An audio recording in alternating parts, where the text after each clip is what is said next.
Now let's discuss the principle aptness in greater depth. Aptness centers on ensuring that community conservation approaches are relevant in terms of the local context. But what do we mean by context? Well, first, there is the context of the spatial scale.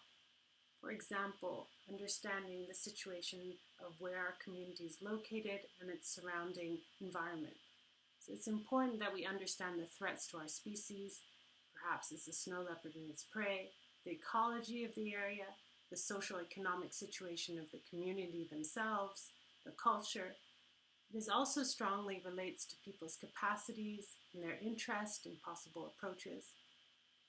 We should not limit this, however, to the local context, and also try to understand and consider how our programs are apt or relevant to the wider landscape.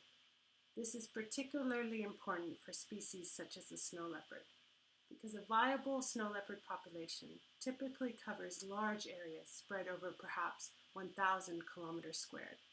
So when working in a given location, one must consider the larger landscape. Failing to consider the impacts across the landscape may risk creating a limited understanding of the ecological context, for example, thus limiting our conservation efforts. This is important at all levels of conservation action, including interpretation of threats or even evaluating our programs. In terms of people, the way humans interact with nature depends also on these wider cultural, socio-economic, or political history and structures, including gender and power relations. So it is important, therefore, to consider these and understand the key implications for conservation action. Conservation action cannot be achieved in isolation from wider processes, including government policies, economic development, and religious or cultural norms.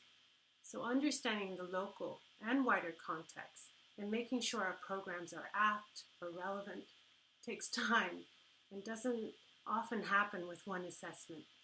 Such assessments or work can be relatively unstructured and open to change themselves, so apt to the situation where you're working, and work with local people and institutions with a long-term perspective. Aptness is not only important at the beginning or when you're starting a program. It runs through time. Situations change in terms of major elements making up the context. It is important, therefore, to track and be aware and respond to these changes. This links to the principles of presence and responsiveness. There could be changes in the economic situations of people's livelihoods, for example, and livelihoods may shift from a dependence on livestock to perhaps caterpillar fungus. Or perhaps threats may change and there might be a new emerging threat, such as mining, arising in the area. Or another more positive situation might be where women over time emerge as important partners and need to be engaged in different ways.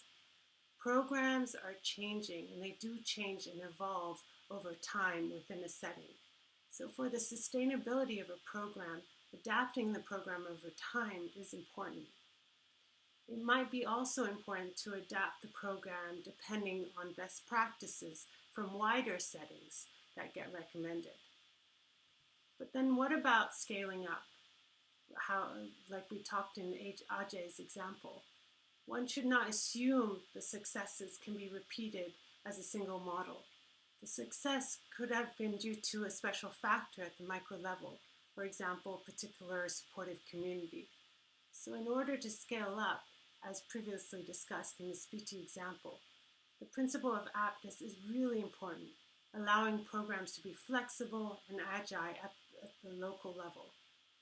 So assessing relevance and aptness requires this kind of holistic view. It should also be part of the process of partnership and carried out in close collaboration with community members. Aptness is a learning process and needs a long-term approach.